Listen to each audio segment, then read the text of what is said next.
Past continuous tense. पिछली video में हमने पास्ट इंडेफिनिट टेंस डिस्कस किया है, जिसे पास्ट सिंपल टेंस भी कहते हैं। इस वीडियो में हम पास्ट कंटिन्यूस टेंस को डिस्कस करेंगे। सबसे पहली चीज़ जो आप अपने जहन में रखेंगे कि कंटिन्यूस का एक दूसरा नाम है, वो है प्रोग्रेसिव। कंटिन्यूस का मतलब क्या है? जारी। प्रोग्रेसिव का मतलब क्या है? जारी। इसमें काम क्या होता है? जारी होता है। प्रेजेंट कंटिन्यूस है तो ज़माने हाल में प्रेजेंट में काम जारी है, ठीक है। और अगर पास्ट कंटिन्यूस है तो पिछले ज़माने में काम जारी था। पास्ट का वर्ड आ गया है तो उसके लिए हम था लगाएंगे। और कंटिन्यूस के लिए मैंने पहले भी आपको बताया है कौन सा लफ्ज़ यूज़ होता है? रहा। रहा है, रही है, ये प्रेजेंट इंडेफिनिट प्रेजेंट कंटिन्यूस। और पास्ट के लिए रहा है के बजाय, चूँकि पास्ट है, गुजरा हुआ ज़माना है, तो है नहीं, क्योंकि है तो प्रेजेंट के लिए लगता है, तो इसलिए रहा, था, रही, थी, रहे, थे वगैरह के अल्फाज आते हैं। ये उर्दू फ़िक्रों के आखिर में इसकी निशानी है। अब इंग्लिश में इसको देख लेते हैं कि हम क्या करते हैं। It is used to express a continued or ongoing action in past, an ongoing action which occurred in past and completed at some point in past. It expresses an ongoing nature of an action in past. For example, he was laughing. The sentence shows ongoing action of a person which occurred in past. Past continuous tense is also called past progressive. वही बात जो मैंने आपको easy wording में बताई है कि हम क्या करते हैं, पास्ट में काम जो है वो जारी होता है, लेकिन पिछले ज़माने में, ठीक है, पास्ट कंटिन्यूस में। और ऑन गोइंग का मतलब क्या होता है? जारी, ठीक है, पिछले ज़माने में काम जारी होता है। और रूल्स इसमें क्या है कि ऑक्सिलियरी वर्ब जो है, यानी हेल्पिंग वर्ब, ऑक्सिलियरी वर्ब क्या होता है? Helping verb. वो कौन सा लगेगा? वाज और were. Is use in sentences. First form of verb और बेस वर्ब प्लस आईएनजी, जिसे प्रेजेंट पार्टिसिपल कहते हैं, is use as main verb in sentences. ये बात मैंने पहले भी आपको बताई है कि कॉन्टिन्यूस का लफ्ज़ अकेला जहाँ भी आ जाए तो उस टेंस में हमेशा फर्स्ट फॉर्म के साथ आईएनजी यूज़ होगा, जिसे फोर्थ फॉर्म भी कहते हैं। और ये जब इसको हम पार्टिसिपल भी कहते हैं, प्रेजेंट पार्टिसिपल, ठीक है, यानी बेस फॉर्म क्या होती है? फर्स्ट फॉर्म के साथ आईएनजी लगा देना। तो ये फॉर्म ऑफ वर्ब इसमें यूज़ होगी। हेल्पिंग वर्ब कौन सा यूज़ होगा? वाज या वर। वाज का मतलब क्या होता है? था, थी, थे। वर का मतलब होता है थी, थे, यानी प्लूरल के लिए वर और सिंगुलर के लिए वाज। अब प्लूरल और सिंगुलर क्या है? प्लूरल नेम्स, यानी जो भी ज़्यादा चीज़ों की बात जब होगी, आपका सब्जेक्ट जो है वो प्लूरल की फॉर्म में होगा तो आप वर लगाएंगे। और अगर आपका सब्जेक्ट सिंगुलर है, जैसे ही, शी, इट, तो उसके साथ आप हैज़ लगाएं, वाज लगाएंगे। एक और चीज़, आई के बारे में पहले भी मैंने आपको बताया है कि आई जो है वो अपनी पार्टियां बदलता रहता है, कभी जमा वाली टीम में शामिल हो जाता है, कभी वाहिद वाली में। तो यहाँ पे आई के साथ वाज लगाएंगे, ठीक है। आई वर नहीं, बल्कि क्या होगा? I was. तो ये आपको समझ आ गई होगी कि हेल्पिंग वर्ब कैसे लगाना है। आप एग्जांपल्स देखें। She was crying yesterday. अब शी है, सिंगुलर है, तो इसके साथ वाज लगेगा। और सेंटेंस का स्ट्रक्चर आपको पता है कि पॉजिटिव सेंटेंसेस कैसे बनते हैं। सब्जेक्ट होता है, फिर हेल्पिंग वर्ब, फिर मेन वर्ब और फिर ऑब्जेक्ट, ठीक है। तो सब्जेक्ट हमारे पास क्या है? शी। और वाज क्या है? Helping verb. और क्राइंग है मेन वर्ब, यानी फ़िक्रे में सेंटेंस में जो मेन काम हो रहा होता है उसे मेन वर्ब कहते हैं। जैसे कराए, चिल्लाना मेन काम है।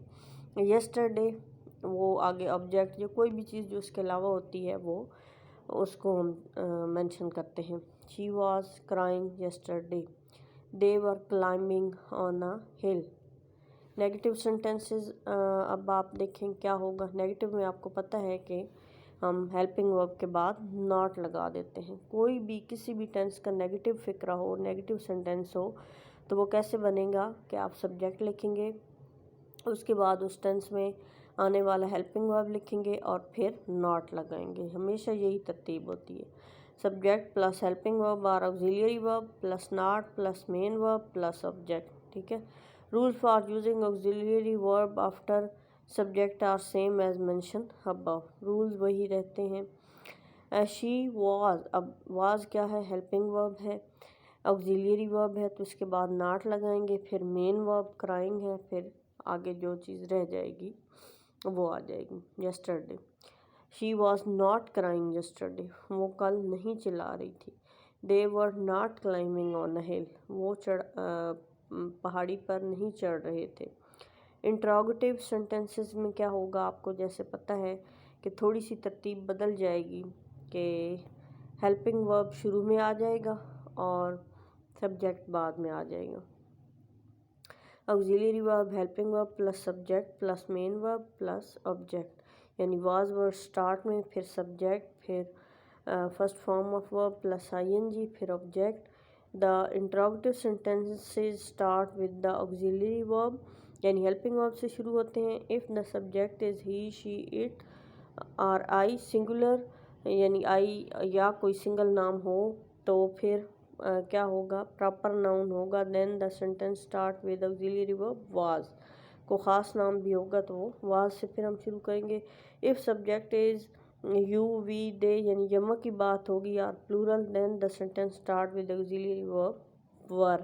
پھر ہم سینٹینس ور سے شروع کریں گے. ٹھیک ہے. ایگزامپل دیکھیں. واز شی کرائنگ یسٹرڈے، کیا وہ کل چلا رہی تھی. ور دے کلائمبنگ آن اے ہل، کیا وہ پہاڑی پر چڑھ رہے تھے. اب مزید کچھ ایگزامپل آپ دیکھ لیں. اچھا، WH سینٹینسز میں الگ سے آپ کو بتاتی ہوں ہر ویڈیو میں، کیونکہ یہاں صرف سادہ سوالیہ یعنی سمپل کوسچن سینٹینس دیے گئے ہیں. اور سمپل کیا ہوتے ہیں کہ اردو میں جن کے شروع میں کیا کا لفظ آتا ہے اور انگلش میں ان کے شروع میں ہیلپنگ ورب آتا ہے، جبکہ جو WH والے ہوتے ہیں ان میں اردو میں سوال درمیان میں فقرے کے پوچھا جاتا ہے اور انگلش میں WH کا لفظ شروع میں آتا ہے. باقی وہی ترتیب ہوتی ہے جو سمپل سینٹینس کی ہے. جیسے یہی سینٹینس ہے نا، واز شی کرائنگ یسٹرڈے، کیا وہ کل چلا رہی تھی، تو ہم کہہ دیں کہ وہ کل کیوں چلا رہی تھی. کیوں کا لفظ فقرے کے درمیان میں آ رہا ہے. لیکن جب انگلش اس کی بنے گی تو WH کا لفظ فقرے کے شروع میں آئے گا. Why was she crying yesterday. ٹھیک ہے. وائی کا لفظ شروع میں آئے گا. Positive sentences. They were laughing at the joker, he was taking exam last month, you waiting for him yesterday, she was working in a factory, it was raining yesterday. ٹھیک ہے. اب نیگیٹو سینٹینسز کیسے بنائیں گے؟ They were not laughing at the joker, he was not taking exam last month, you were not waiting for him yesterday, she was not working in a factory, it was not raining yesterday. Interrogative sentences کیا ہوں گے؟ Were they laughing at the joker, was he taking exam last month, were you waiting for him yesterday, was she working in a factory, was it raining yesterday. ٹھیک ہے. تو یہ ہمارے پاس negative sentence اور پھر انٹراگیٹیو سینٹینسز آ گئے.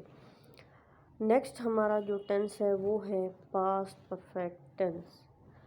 جو past continues ہے وہ اتنا مشکل نہیں ہے. مین چیزیں آپ نے کون سی یاد رکھنی ہے؟ واز وار استعمال کرنا ہے، first form plus I N G already آپ کو پتہ ہے کنٹینیوز میں یہ لگتی ہے، اور نشانی رہا تھا رہی تھی آ جائیں گے. تو یہ اتنا مشکل نہیں ہے، اس لیے ساتھ میں پاسٹ پرفیکٹ بھی آپ کو پڑھا رہی ہوں.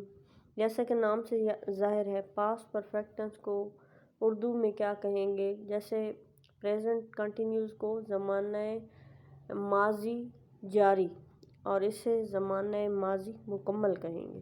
پرفیکٹ کا مطلب کیا ہوتا ہے؟ مکمل. پاسٹ کا مطلب کیا ہے؟ ماضی. ٹینس زمانہ، زمانہ ماضی مکمل. It is used to express an action which has occurred in past. یہ ایک ایسا ایکشن بتاتا ہے جو کہ occurred وقوع پذیر ہوا ہے پاسٹ میں a long time ago، coffee time پہلے. جیسے پاسٹ انڈیفینٹ تھا نا تو وہ ماضی قریب کی بات کرتا تھا کہ تھوڑا ٹائم پہلے یہ کام ہوا ہے. یہ اس کے برعکس ہے، اس کے الٹ ہے، اس کے اپوزٹ ہے. یہ بتاتا ہے کہ زیادہ ٹائم پہلے ایک کام ہوا ہے. And action which has occurred in past before another action in past. For example, I had lived in America. The sense of time in this sentence refer to a complete action in past and especially a long time ago. यानी इस फिक्रे से ही हमें समझ आ रही है कि वो America में रहता रहा था या अमेरिका में रह चुका था, यानी काफ़ी टाइम पहले ये काम हो चुका है. The students had gone before the teacher came. तो इसके दो हिस्से भी होते हैं सम टाइम के. एक हिस्से में पास्ट इंडेफिनिट लगा देते हैं, यानी एक हिस्से में ज़माना करीब आ जाता है, माजी करीब, और एक में माजी बईद. कि the student had gone, student जा चुके थे, before the teacher came, teacher के आने से पहले. अब इसमें एक हिस्सा जो है वो माजी करीब में है और एक माजी बईद में, कि एक काम बहुत पहले हो चुका था और एक काम थोड़ी सी देर पहले हुआ है. यानी स्टूडेंट जा चुके थे टीचर के थोड़ी देर आने से पहले, मतलब टीचर अभी थोड़ी देर पहले आया है और जो स्टूडेंट हैं वो उससे भी पहले जा चुके थे. यानी स्टूडेंट का जाना जो है वो काफ़ी टाइम पहले हुआ और टीचर का आना जो है वो थोड़ा टाइम पहले हुआ. यानी स्टूडेंट का जाना माजी बईद है, यानी दूर की बात है, और टीचर का आना माजी करीब है. तो इसके दो हिस्से भी होते हैं. The first part of sentence, the student has gone, is a sentence of past perfect tense, and the second part, the teacher came, is a sentence of past simple tense. So such a sentence which express an action in past before another action in past comprises two parts, where the first part of sentence is past perfect tense. दो हिस्से हैं और एक हिस्सा जो है वो past perfect tense में, पहला हिस्सा यानी इस सेंटेंस का, और दूसरा जो है वो पास्ट इंडेफिनिट में. तो ज़रूरी नहीं है कि ऐसी तरतीब हो, कभी कभी पास्ट इंडेफिनिट को पहले लिख देते हैं, ठीक है. और तो फिर हम सेंटेंस यूँ बनाएंगे, when the teacher came the student had gone, ठीक है. तो उसकी थोड़ी तरतीब चेंज हो जाएगी, लेकिन ज़्यादातर यही होता है कि पहले हिस्से में पास्ट परफेक्ट और दूसरे में पास्ट इंडेफिनिट आता है. ऑक्सिलरी वर्ब, हेल्पिंग वर्ब, इसमें हैड यूज़ होगा. हैज़ हैव की सेकंड फॉर्म है. प्रेजेंट परफेक्ट टेंस में हैज़ हैव लगता है, जिसका मतलब होता है चुका है, चुकी है, यानी या लिया है या ली है. जो हैड है इसका मतलब ये हैज़ हैव की सेकंड फॉर्म है, और आपको पता है पास्ट टेंस में सेकंड फॉर्म यूज़ होती है.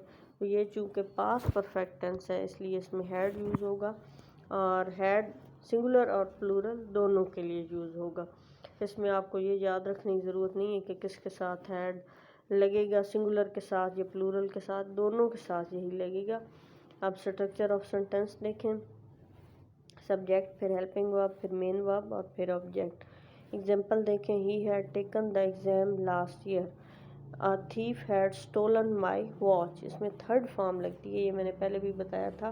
परफेक्ट का लफ्ज़ अकेला आ जाए तो फॉर्म भी परफेक्ट हो जाती है. मतलब क्या कि फॉर्म भी थर्ड आ जाती है, और तीसरी फॉर्म पे फॉर्म्स परफेक्ट हो जाती हैं ना. तीन फॉर्म्स होती हैं, फर्स्ट सेकंड थर्ड, तो हमेशा परफेक्ट में फॉर्म भी परफेक्ट यानी थर्ड लगेगी. इस तरह से आपने याद रखना है.